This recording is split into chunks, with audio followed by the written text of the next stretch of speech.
ఆలోచించాలి. ఇంకొక దారుణమైన విషయం ఏంటంటే ఆదాయం పడిపోవడంలో ప్రధానమైనటువంటి కారణం ఇవాళ హైడ్రా. ఎందుకు ఈ మాట చెప్తా ఉన్నా అంటే నేను సాధికారికంగా చెప్పగలుగుతా ఉన్నా. స్టాంప్స్ అండ్ రిజిస్ట్రేషన్స్ యొక్క ఆదాయం ప్రభుత్వం ఏమనుకున్నదంటే 18,000 కోట్లు వస్తుందని ఒక అంచనా వేస్తే ఏ ప్రభుత్వాలైనా కూడా ప్రభుత్వం అఫీషియల్గా వేసినటువంటి అంచనా 18,000 కోట్లు. కానీ వీళ్ళు హైడ్రా పేరుతోని సృష్టిస్తున్నటువంటి విధ్వంసంతో ఆ ఆదాయం పడిపోయింది. 5,800 కోట్లకు ఆదాయం పడిపోయింది. ఇది స్పష్టంగా సుస్పష్టంగా తెలుస్తుంది.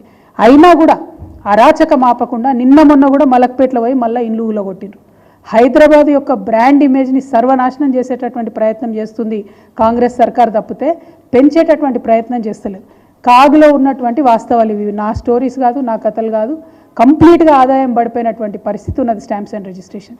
మరి ఇవన్నీ ఒక పక్కన ఉంటే ముఖ్యమంత్రి గారు ఏం మాట్లాడతారు?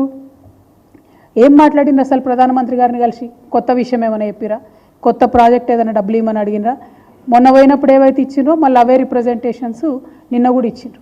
ఇచ్చి బయటకు వచ్చి ఏమంటారు? ఎస్ఎల్బీసీలో ప్రమాదం జరిగిందని ఎవరో విలేకరు మిత్రుడు మీలాంటి వాళ్ళు అడిగినట్టున్నారు, పత్రికా మిత్రులు. ఆయన ఏమంటాడు? ఎస్ఎల్బీసీ విషయంలో అసలు బీఆర్ఎస్ హయాంలో పనే జరగలేదు, కంప్లీట్గా మేమే చేసినాం కాంగ్రెస్ వచ్చినాక అని చెప్తారు. ఇది నిజంగా పచ్చి అబద్ధం. ఎస్ఎల్బీసీ విషయంలో కేసీఆర్ గారి యొక్క విశాల హృదయం ఏంది తెలవాలి అంటే ఎస్ఎల్బీసీ ప్రాజెక్ట్ విషయంలోనే తెలుస్తుంది. మనం కేసీఆర్ గారు అధికారంలోకి వచ్చినాక రాష్ట్రం కొత్తగా ఏర్పడ్డ తర్వాత అసెంబ్లీ సాక్షిగా అసెంబ్లీ కమిటీ హాల్లో అఖిల పక్షాన్ని పిలిచి ఏర్పాటు చేసి ఎస్ఎల్బీసీ పరిస్థితి ఇట్లా ఉన్నది, మరి అందులో ఒక మెషిన్ అక్కడ చిక్కుపడిపోయి ఉన్నది, అది బయటకు తీసే పరిస్థితి లేదు, కంప్లీట్గా అభయారణ్యం, ఎక్కడ కూడా ప్రాజెక్టుకి పర్మిషన్ వచ్చే పరిస్థితి లేదు, బయట ఇంకో మనిషి పోయి కాలువ దవ్వే పరిస్థితి లేదు, ఈ టనల్ ఫినిష్ చేయాల్సినటువంటి బాధ్యత మన మీద ఉన్నది. ఎస్ఎల్బీసీ నుండి శ్రీశైలం లెఫ్ట్ బ్యాంక్ కెనాల్ నుండి తెలంగాణకు నీళ్ళు రావాలంటే ఇక మీ ప్రాజెక్టులో ముందుకు పోవడం తప్ప వెనక్కి వచ్చే మార్గం లేదని చెప్పి అఖిలపక్షానికి ఎక్స్ప్లెయిన్ చేసి పెద్దలు జానారెడ్డి గారు ఆనాడు ప్రతిపక్ష లీడర్గా ఉంటే వారిని ముందు పెట్టి ఆ ఒక్క కాంట్రాక్టర్కి 100 కోట్ల అడ్వాన్స్ ఓపెన్గా కుల్లాగా ఇచ్చినటువంటి వ్యక్తి కేసీఆర్ గారు. ఆ తర్వాత కరోనా వచ్చింది. కరోనా తర్వాత ఆ కాంట్రాక్టర్ మళ్ళీ ఇబ్బంది పడి మేము పనులు చేయలేం సార్, పనులు ఆగిపోతున్నాయంటే మళ్ళీ 100 కోట్ల కాంట్రాక్టర్కి మళ్ళీ అఖిలపక్షం సాక్షిగా ఇచ్చారు. ఎక్కడా కూడా దాచుకున్నది లేదు, ఇందులో ఏం చేసింది లేదు. కేసీఆర్ గారి హయాంలో 10 సంవత్సరాలలో 11.5 కిలోమీటర్లు టనల్ మనం తవ్వడం జరిగింది.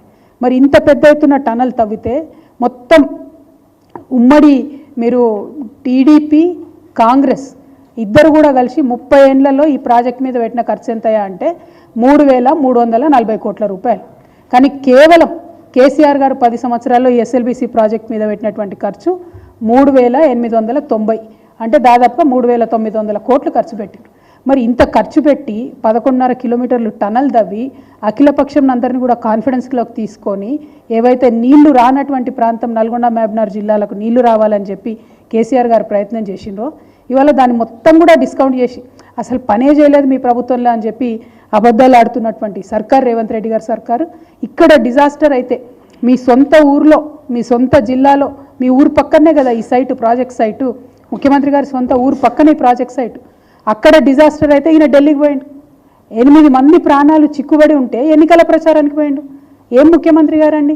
ఇదే హిమాచల్ ప్రదేశ్లో ఇటువంటిదే జరిగితే టనల్లో 40 మంది చిక్కుకుపోతే పుష్కర్ సింగ్ ధామీ గారు అని అప్పుడు చీఫ్ మినిస్టర్ ఉన్నారు, ఆయన అక్కడనే పోయి ఉండి మొత్తం అది అంతా అయ్యేంత వరకు, రెస్క్యూ అయ్యేంత వరకు, వాళ్ళు ప్రాణాలతో బయటపడేంత వరకు కూడా ఆయన అక్కడే ఉన్నాడు. మరి వాళ్ళ ముఖ్యమంత్రి గారు ఎందుకు పోతలేరు? ఏమన్నంటే మా మంత్రులు బాగా పనిచేస్తున్నారు, వాళ్ళు అక్కడనే ఉన్నారు, నేను పోయే అవసరం లేదని చెప్పి ఈయన మాత్రం ఎన్నికల ప్రచారానికి పోతాడు, ఢిల్లీకి పోతున్నాడు. మరి ఢిల్లీకి పోయి కలిసేది ఎవరినయ్యా అంటే ప్రైమ్ మినిస్టర్ మోడీని, రాహుల్ గాంధీని కాదు, ఇంకోటి కాదు. అంటే సరే ఆయనకు రాహుల్ గాంధీ గారు అపాయింట్మెంట్ ఇస్తలేరని బయట చర్చ జరుగుతుంది. అది వాస్తవాలు ఎంతనో అవాస్తవాలు ఎంతనో నాకు తెలియదు, మాకు అవసరం లేదు, వాళ్ళ పార్టీ ఇంటర్నల్ ముచ్చట. కాకపోతే ఈ రాష్ట్రానికి సంబంధించి జరగాల్సినటువంటి పనులు పార్లమెంట్లో ప్రధాన ప్రతిపక్ష నాయకుడు రాహుల్ గాంధీ గారు అడగరు, ఈయన ముఖ్యమంత్రి అడగరు. ముఖ్యమంత్రి పోయి ప్రధానమంత్రిని కలిస్తే మరి ఏం అడిగినరయ్యా అంటే ఏం లేదు, సేమ్ పాత రిప్రజెంటేషన్ కొత్తగా ఇచ్చారు. నాకు అర్థమైంది ఏంది అని అంటే కాంగ్రెస్ హయాం